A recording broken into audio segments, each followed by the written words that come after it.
அனைவருக்கும் வணக்கம். ஏர் ஹோஸ்டஸ்னால் விமானத்தில் நமக்கு பணிப்பெண் எல்லாருக்குமே தெரியும். எல்லாருக்கும் பிடிச்ச ஒரு ஜாப். பெண்களுக்குமே நம்மளும் அந்த ஜாப்க்கு போகணுன்னு ஆசைப்படுவோம். ஏன்னா அவங்களோட உடை இல்லை இருக்கிற ஒரு நேர்த்தியான உடை உடுத்தும் விதமாக இருக்கட்டும், இல்லை அவங்க பேசும் விதமாக இருக்கட்டும், கண்டிப்பாக எல்லாருக்குமே இருக்கக்கூடிய ஒரு விஷயமா இருக்கும். நம்மளும் ஏர் ஹோஸ்டஸாக இருக்கணும்னு கண்டிப்பாக பெண்கள் ஆசைப்படுற ஒரு ஜாப் தான். ஸோ ஏர் ஹோஸ்டஸ்னால் வெறும் அழகு மட்டும் இல்லைங்க, அதில் ஆபத்தும் இருக்குது. வெறும் ஆபத்துனா தன்னோட உயிருக்கு வர ஆபத்து இல்லை, எல்லாருக்குமே வர ஆபத்தை அந்த இடத்துல நம்ம சாமர்த்தியமாக எப்படி ஒரு பொண்ணை ஹேண்டில் பண்ணி அங்கே கிட்டத்தட்ட 359 பேரோட உயிரை காப்பாற்றி தன்னோட உயிரை நேர்த்திருக்காங்க. அந்த பொண்ணை பற்றி தான் இப்போ நம்ம பார்க்க போகிறோம். அந்த பெண் கண்டிப்பாக ஒரு பெரிய ஒரு வீர பெண்மணின்னு தான் சொல்லணும். இன்றைக்கி நம்ம Jan 26 கண்டிப்பாக நம்மளோட லீடர்ஸ் எல்லாரை பற்றியும் நம்ம நினைவு கூறுவோம். அதோடு சேர்ந்து இந்த பொண்ணுமே ஒரு லீடர் மாதிரி தான். இவங்களும் நம்ம நாட்டுக்காக தான் உயிரை விட்டுருக்காங்க, நாட்டு மக்களுக்காக உயிர் விட்டுருக்காங்க. ஸோ கண்டிப்பாக இந்த டைமில் இவங்களை பற்றி நான் தெரிஞ்சுக்கிட்டேங்கிறது ரொம்ப சந்தோஷம். ஏன்னா தற்செயலாக இந்த பொண்ணை பற்றி எனக்கு தெரிஞ்சிருக்கு. ஒரு 23 வயசில் இந்த பொண்ணுக்குள்ளே எப்படி இத்தனை பேரை காப்பாற்றணுங்கிற ஒரு எண்ணம் வந்திருக்கு. இத்தனை பேருக்காக தன்னோட உயிரை எப்படி கண்டிப்பாக இந்த பொண்ணை நம்ம கண்டிப்பாக பாராட்டியே ஆகணும். யார் இந்த பொண்ணு, இந்த பொண்ணு அப்படி என்ன பண்ணியிருக்கா, எப்படி அத்தனை பேர் உயிரை காப்பாற்றிருக்கா, எல்லாத்தையும் நம்ம பார்க்கலாம். இந்த பொண்ணோட பேர் நிர்ஜா பென்னட். கண்டிப்பாக உங்களை சில பேருக்கு தெரிஞ்சிருக்கலாம், சில பேருக்கு தெரியாமலும் இருக்கலாம். ஏன்னா எனக்கே இப்போ தான் தெரியும். நான் யூடியூப்பில் தான் பார்த்தேன்.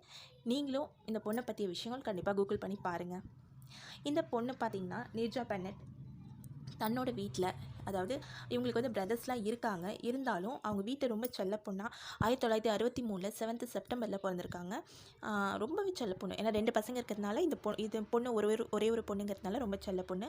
ஸோ சண்டிகரில் தான் அவங்களோட ஸ்கூலிங் ஃபுல்லாக 6th வரைக்கும் முடிச்சிருக்காங்க. அதுக்கப்புறம் அவங்க அப்பா அம்மா மும்பையில் ஜாப்பு அங்கே இருந்ததுனால, அங்கே 2 பேருமே கவர்மெண்ட் ஜாப்பில் இருந்தாங்க. ஸோ 2 பேரும் இருந்ததுனால அங்கே ஷிஃப்ட் ஆனதும் அங்கே காலேஜ்லாம் முடிக்கிறாங்க. தன்னோட 18 வயசில் மாடலிங் அவங்களுக்கு ரொம்ப பிடிச்சிருக்கிறதுனால அங்கே ஃபோட்டோஸ் எல்லாமே எடுக்க ஆரம்பிக்கிறாங்க.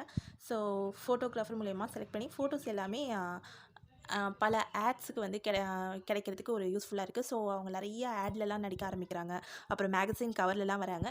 எனக்கு தெரிஞ்சு 80s இருக்க தூர்தர்ஷன் ஆட்லலாம், அமுல் ஆட்லலாம் பார்த்திங்கன்னா இவங்களோட ஃபேஸ் தெரியும். இவங்க கொஞ்சம் பிரபலமான ஒரு நடிகையாகவும் இருந்திருக்காங்க. நடிகை மீன்ஸ் இந்த மாதிரி ஆட்லலாம் நடிச்சிருக்காங்க. அதுக்கப்புறம் 22 வயசுலேயே ஷார்ஜா அப்படிங்கிறவங்கள 1985 மேரேஜ் பண்ணுறாங்க. வீட்டில் மேரேஜ் பண்ணி கொடுக்குறாங்க. பட் என்னென்னா அந்த ஒரு திருமண வாழ்க்கை 2 மாதத்தில் ஒரு கசப்பாக முடிஞ்சிடுது. காரணம் டவுரியை காரணம் காட்டி அந்த பொண்ணு நிறைய டார்ச்சர் பண்ணியிருக்காங்க. ஸோ 2 மாதத்துலேயே அவங்களோட திருமண வாழ்க்கை முடிஞ்சிடுது. ஸோ ஐயோ நமக்கு மேரேஜ் இப்படி ஆகிடுச்சின்னு 80s, நான் சொல்கிறது 90s இல்லை 2000 இப்போது 2K டைம்லேயோ நான் சொல்லலை, அப்போவே அந்த பொண்ணு இந்த மாதிரி படிக்கிறதா இருக்கட்டும், இல்லை இந்த மாதிரி நம்மளோட லைஃப் இதோட முடிஞ்சிச்சுன்னு தன்னோட வாழ்க்கையை அடுத்த கட்டத்துக்கு கொண்டு போகிறதா இருக்கட்டும், ரொம்ப துணிவாக தான் தன்னோட முடிவை எடுத்திருக்காங்க. ஸோ அவங்க என்ன பண்ணுறாங்க, நம்ம இல்லை மேரேஜ் லைஃப் இங்கே முடிஞ்சிடுச்சுன்னு இல்லாமல் நம்ம யாருன்னு ப்ரூஃப் பண்ணணும் அப்படின்னு சொல்லிட்டு நெக்ஸ்ட்டு அடுத்த ஜாப்க்கு அவங்க ட்ரை பண்ணுறாங்க. ஸோ அப்படி தான் இந்த மாதிரி விமான பணிப்பெண் ஜாப்க்கு அவங்க ட்ரை பண்ணும்போது அவங்களுக்கு PAM AM ஓகேவா, அதில் அவங்களுக்கு ஜாப் கிடைக்கிது. இன்டர்வியூ செலக்ட் ஆகுறாங்க, அதில் ஜாப்பில் செலக்ட் ஆகுறாங்க. அந்த PAN AM 73 விமானத்தில் அவங்க ஒரு மூத்த விமான உதவியாளராகவும் ஆகிடுறாங்க. ஸோ டெய்லி அந்த மாதிரி வேலைக்கு போகும்போது September 5, 1986 அதுதான் அவங்க வீட்டை விட்டு போகிற கடைசி நாள்னு பாவம் அவங்களுக்கே தெரியாது. September 7 தான் அவங்க பர்த்டே. September 5 அவங்களுக்கு இப்படி அவங்களோட வாழ்க்கையே முடியும் அப்படிங்கிறது அவங்களுக்கு அப்போ தெரியல.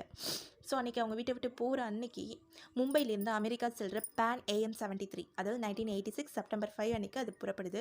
கிட்டத்தட்ட 360 பயணிகள் ஏற்றுறாங்க. சில இதில் சொல்கிறாங்க 380ன்னு போட்டிருக்கு, பட் எக்ஸாக்டாக எவ்வளோன்னு தெரியல. ஸோ அது இல்லாமல் 13 விமான பணியாளர்கள் எல்லாரையும் ஏற்றிக்கொண்டு செல்கிற அந்த விமானம் பாகிஸ்தானில் கராச்சியில் நிற்குது. எல்லா விமானங்களுமே என்னாகும், இங்கேருந்து நம்ம டேரெக்டாக எங்கே போகிறோமோ அந்த டெஸ்டினேஷன் டேரெக்டாக போயிடாது, நடுவில் ஒரு 2 கண்ட்ரியில் நின்று தான் போகும் இல்லையா. ஸோ அந்த மாதிரி பாகிஸ்தானில் அதை நின்று போகும்போது அங்கே பாதுகாப்பு அதிகாரி போல் நின்ற 4 பேர் விமானத்துக்குள்ளே டக்குன்னு உள்ளே வந்துடுறாங்க. ஸோ உள்ளே நான் இந்த மாதிரி உங்களோட விமானத்தை நாங்கள் கடத்திட்டோம், எங்களோட கோரிக்கைகளை நிறைவேற்றினா மட்டும்தான் நாங்கள் உங்களை விடுவிப்போம், இல்லைனா உங்கள் எல்லாரையுமே நாங்கள் ஷூட் பண்ணிடுவோம்னு சொல்லி கன் ஷூட் பண்ணி காட்டுறது எல்லா மக்கள் எல்லாருமே ரொம்ப அங்கே உட்காந்துருக்க பேசஞ்சர்ஸ் எல்லோரும் பயப்படுறாங்க. ஸோ மூத்த விமான பணிப்பெண்ணாக இருக்கிற இந்த பொண்ணு என்ன பண்ணுறாங்க, ஓகே நம்ம இதை எப்படியாவது உள்ளே போய் விமானிகள்கிட்ட நம்ம கண்டிப்பாக சொல்லணும், அவங்களுக்கு தெரியாது, அவங்கள்ட்ட போய் நம்ம இன்ஃபார்ம் பண்ணணும் அப்படின்னு சொல்லிட்டு உள்ளே போய் பார்க்குறாங்க. அங்கே போனால் அவங்களுக்கு ஒரே ஷாக். ஏன்னா விமானி, துணை விமானின்னு அங்கே இருக்கிற எல்லாருமே கேபிட் வழியாக எல்லாருமே தப்பிச்சு போயிட்டாங்க. எல்லாருக்குமே இந்த விஷயம் தெரிஞ்சிருக்கு, இவங்க கடத்திட்டாங்கன்னு தெரிஞ்சு அவங்க தப்பிச்சும் போயிட்டாங்க. ஸோ இப்போ இங்கே இருக்கிறது அந்த பணிப்பெண்கள் 12 பேரும், இந்த பொண்ணும் சேர்த்து மொத்தம் 13 பேர் இருக்காங்க. அது இல்லாமல் பேசஞ்சர்ஸ் இருக்காங்க. ஸோ இந்த பொண்ணுக்கு அந்த விமானத்தில் இருக்கிற எல்லா பேசஞ்சர்ஸையும் காப்பாற்ற வேண்டிய ஒரு கடமை நம்மக்கிட்ட இருக்குன்னு அந்த பொண்ணு அதை வந்து ஃபுல் இன்சார்ஜ் எடுத்துக்கிறாங்க. ஸோ நெக்ஸ்ட்டு பார்த்தீங்கன்னா ஹைஜாக்கர்ஸ் என்ன பண்ணுறாங்கன்னா, அவங்கக்கிட்ட ஆர்டர் போடுறாங்க, இந்த மாதிரி எல்லா பாஸ்போர்ட்டுமே கலெக்ட் பண்ணுங்க அப்படின்னு சொல்லிட்டு. ஆக்சுவலாக இது வந்து இந்த தீவிரவாதிகள் யாருன்னா, ஏதோ பாலஸ்தீனம் தீவிரவாதிகள்னு நினைக்கிறேன். இவங்களோட மோட்டிவ் என்னென்னா, அந்த அதில் இருக்கிற அமெரிக்கர்கள் ஓகேவா, அவங்கள குறி வச்சு தான் அவங்க வந்து மெயினாக டார்கெட் பண்ணியிருக்காங்க. அதுவும் இல்லாமல் அவங்களுடைய சில கைதிகளை வந்து விடுவிக்கணும் அப்படின்னு சொல்லியும் கோரிக்கைகள் வச்சு தான் அவங்க வந்து இவங்கள கடத்தியிருக்காங்க. விமானம் அமெரிக்கா போகக்கூடாது, நாங்கள் சொல்கிற மாதிரி சிப்ரஸ் நாட்டுக்கு தான் விமானம் போகணும், அங்கே இருக்கிற பாகிஸ்தான் கைதிகளை விடுவிக்கணும் அப்படின்னு சொல்லி தீவிரவாதிகள் தங்களோட கோரிக்கைகளை அதுக்காக தான் கடத்திருக்கணும்னு சொல்கிறாங்க. ஸோ இந்த விஷயம் வந்து அடுத்த நிமிஷம் அங்கே இருக்கிற பாகிஸ்தான் மூலயமா மற்ற கண்ட்ரிகள் எல்லாருக்கும் வந்து டக்குன்னு அப்படியே பரவுது. எல்லாருக்குமே விஷயம் இப்போ ரீச் ஆகிடுச்சு, தெரிஞ்சிருச்சு. இது மட்டும் இல்லாமல் அவங்களுக்கு இன்னும் கொஞ்சம் சீரியஸ், இந்த விஷயம் எவ்வளோ சீரியஸானது அப்படின்னு தெரியணுங்கிறதுக்காக ஒரு இந்தியா அண்ட் அமெரிக்கா ஒரு பேசஞ்சர் அவங்க என்ன பண்ணுறாங்க, அந்த எக்ஸிட் கிட்டே கொண்டு போய் ஷூட் பண்ணி கீழே போட்டுடுறாங்க. ஸோ இதனால் எல்லா பேசஞ்சர்ஸ்க்கும் ரொம்ப பயங்கரமாக பயம் வருது. அங்கே இருக்க எல்லாருக்குமே, அந்த பணிப்பெண்கள் எல்லாருக்குமே ரொம்ப பயம் வந்துடுச்சு. ஸோ அவ்வளோதான், இதுக்கு மேலே நம்மளால் இருக்க முடியாது, நம்ம எல்லாருமே இவங்க ஷூட் பண்ணிடுவாங்கங்கிற அளவுக்கு பயம் வருது. ஸோ நெக்ஸ்ட்டு வந்து அங்கே வந்து பார்த்திங்கன்னா இவங்களை தாக்கிறதுக்கு ரெடியாகவும் அங்கே ஃபோர்ஸ் ரெடி ஆகிட்டுருக்காங்க. ஸோ ஒரு சைடு இங்கே வந்து இவங்க என்ன பண்ணுறாங்கன்னா, இவங்களும் ஷூட் பண்ண ஆரம்பிக்கும் போது இவங்க என்ன பண்ணுறாங்க, விமானத்துலேயே வந்து வெளியில் ஏறுறதுக்கு ஒரு அவசர கால எக்ஸிட் இருக்கும் இல்லையா, அது மூலயமா அவங்க வெளியில் நம்ம பேசஞ்சர்ஸ் அனுப்பி விட்டுறலாம் அப்படின்னு சொல்லிட்டு அங்கே வந்து கன் ஷூட் நடந்துட்டுருக்கும் போது இவங்க எக்ஸிட் வழியாக இவங்க நினச்சிருந்தா இவங்க வந்து வெளியில் போயிருக்கலாம், நேரச்சா வந்து கண்டிப்பாக வெளில போயிருக்கலாம். ஆனால் அவங்க அதை அப்படி பண்ணல. அங்கே இருக்க பேசஞ்சர்ஸ் எல்லாரையும் அனுப்பிட்டுருக்காங்க. ஸோ முக்கால்வாசி எல்லாரும் அனுப்பினதுக்கப்புறம் ஒரு 3 குழந்தைங்க இருக்காங்க. அந்த குழந்தைங்கள சேவ் பண்ண போகிறப்ப அந்த கன் ஷூட் ஓகேவா, அவங்கக்கிட்ட வருதுன்னு தெரிஞ்சால் அந்த கன்னை வந்து அவங்க ஏந்திக்கிறாங்க. படத்துலலாம் பார்ப்போம் இல்லையா, மற்றவங்கள காப்பாற்றுறதுக்காக அந்த கன்னை அவங்க வாங்கிப்பாங்க இல்லையா, அந்த மாதிரி இவங்க வந்து அந்த கன்னை வந்து கன் ஷூட் பண்ணும்போது இவங்க நடுவில் போயிடுறாங்க. அந்த 3 குழந்தைகளையுமே அவங்க காப்பாற்றிடுறாங்க. ஸோ அந்த இடத்துலையும் அவங்க வந்து இறந்துடுறாங்க. பட் அப்பயும் ஹாஸ்பிட்டலுக்கு வந்து அதுக்கப்புறம் கூட்டிகிட்டு போய் பார்க்குறாங்க, அவங்க ஆல்ரெடி இறந்துட்டாங்கன்னு சொல்கிறாங்க. ஆக்சுவலாக கன் ஷூட் பண்ணுறதுக்கு முன்னாடி அவங்க ஹைஜாக்கர்ஸ் என்ன பண்ணியிருக்காங்க அப்படின்னா, அங்கே இருக்கிற எல்லாரோட பாஸ்போர்ட்டை கலெக்ட் பண்ண சொல்லியிருக்காங்க. பட் அப்போது டைம் இன்னும் கொஞ்சம் வளர்த்தணும், அவங்க வந்து எப்படியாவது இன்னும் கொஞ்சம் வளர்த்தணுங்கிறதுக்காகவும், ப்ளஸ் இவங்களோட டார்கெட் வந்து அமெரிக்கர்கள் அவங்கள மட்டும்தான் இவங்க வந்து டார்கெட் பண்ணுறாங்கன்னு தெரிஞ்சு அவங்களோட பாஸ்போர்ட் வரைக்கும் சீட் கடியில் வந்து அவங்க ஒழிச்சு வச்சுட்டாங்க. ஸோ இதனால் இதில் யார் இந்தியன்ஸ், யார் வந்து மற்ற கண்ட்ரி ஆளுங்க அப்படிங்கிறது அந்த கன்ஃபியூஷனில் வேற கொஞ்சம் டைம் ஆகிடுச்சு. அதுக்கப்புறம் தான் அந்த கன்ஷூட்லாம் வர ஆரம்பிச்சிச்சு ஓகேவா வந்து. ஸோ இந்த மாதிரி கூட அந்த பொண்ணு அப்போ கூட அவங்க சொன்னாங்கன்னு பாஸ்போர்ட் கலெக்ட் பண்ணி ஒன்றே கொடுக்கல, அப்போவும் அந்த உயிர்களை சேவ் பண்ணுங்கிறதுக்காகவும் அதுவும் பண்ணியிருக்காங்க. ஸோ பாருங்கள், இந்த இடத்துல நம்ம வந்து என்ன நினைப்போம்னா, கண்டிப்பாக பயத்தை தாண்டி நமக்கு வேறு எதுவும் இருக்காது.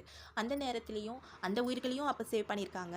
கடைசி நேரத்தில் கன் ஷூட் பண்ணிகிட்டு இருக்கும் போதும் எக்ஸிட் பண்ணி அவங்க எல்லாரையும் வெளில அனுப்பிட்டு தான் முன்னாடி போகாமல் அவங்களெல்லாம் அனுப்பிட்டு கடைசி நேரத்துலையும் 3 குழந்தைங்களையும் காப்பாற்றிட்டு தன்னோட உயிரை விட்டுருக்காங்க.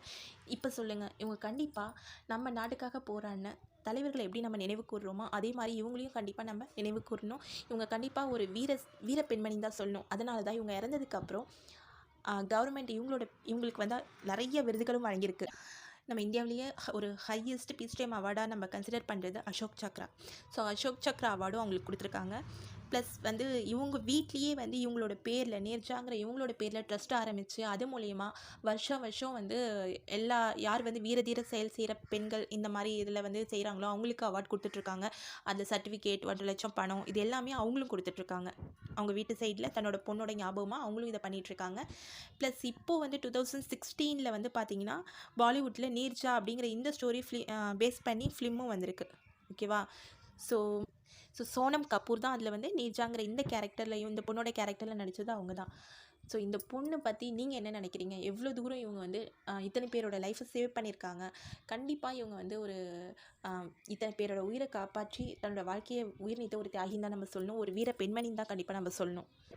2 விஷயம் இதில் நம்ம கற்றுக்குறோம். ஒன்று, நம்ம வாழ்க்கையில் எவ்வளோ தூரம் கஷ்டம் வந்தாலும் அதுலேயும் நெக்ஸ்ட்டு நம்ம அடுத்த ஸ்டெப் இப்போ நம்ம மேரேஜ் லைஃபோ இல்லை வேறு ஏதோ ஒரு கஷ்டமே நமக்கு வந்தாலும் அதில் நமக்கு வந்து அதுலேருந்து வெளிவந்து நமக்கு அடுத்த கட்ட போகிறதுக்கான ஒரு லெசனை நமக்கு கொடுக்குது. ஒரு பாடத்தை வந்து நமக்கு ஒரு வழியை எடுத்து கொடுக்குறாங்க இந்த பொண்ணோட ஸ்டோரியிலேருந்து. செகண்ட் ஒன், எப்பயுமே நம்ம சுயநலமாக வாழ்ந்துட்டுருக்கோம். நமக்கு, நம்ம ஃபேமிலிக்கு, நமக்காக மட்டும்தான், நம்மளை சார்ந்தவங்களுக்காக மட்டும்தான். ஆனால் அப்படி இல்லாமல் இத்தனை பேரோட உயிரை கொஞ்சம் கூட சுயநலம் இல்லாமல் பொதுநலத்தோடு காப்பாற்றிருக்காங்க. ஸோ எப்போவுமே நம்ம அந்த மாதிரி இருந்தோம்னா நமக்கான ஒரு புகழ், பேர், நம்ம இறந்ததுக்கு அப்புறமும் நமக்கு ஒரு நிம்மதி கண்டிப்பாக கிடைக்கும். ஸோ எப்பயுமே சுயநலம் இல்லாமல் வாழ்கிறது தான் நமக்கு ஒரு சந்தோஷத்தை கொடுக்கும்னு நினைக்கிறேன். ஸோ இந்த பொண்ணோட இந்த ஒரு மெய்சிலிர்க்க வைக்கிற இந்த ஸ்டோரி உங்களுக்கு பிடிச்சிருக்கா? உங்களுக்கு பிடிச்சிருந்தா கமெண்ட் பண்ணுங்கள். And thank you friends.